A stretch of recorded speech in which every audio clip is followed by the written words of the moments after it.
Monsieur le Président, c'est un amendement qui a déjà été voté ici, je crois, dans la loi climat et qui s'adresse à la commande publique, notamment sur l'achat de dispositifs de production d'énergie solaire et qui veut faire en sorte qu'on intègre l'empreinte carbone et environnementale tout au long du processus de fabrication, de l'utilisation ainsi que la valorisation après leur fin de vie.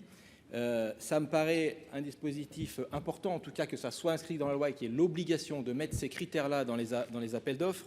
Alors je sais que c'est déjà possible, évidemment, mais je pense que c'est encore mieux si on le dit, si on l'inscrit et si on fait en sorte que ça puisse être une réalité.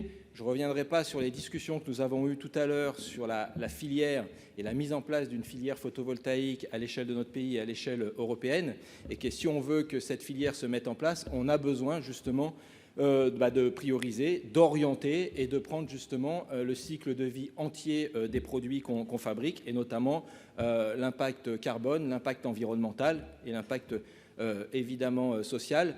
Donc ça me paraît important. Je redonne l'exemple que j'avais pu donner tout à l'heure sur Photowatt, filiale 100% EDF.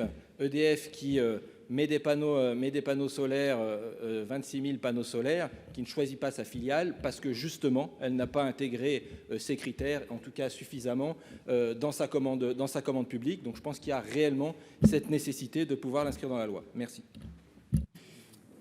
Monsieur le rapporteur.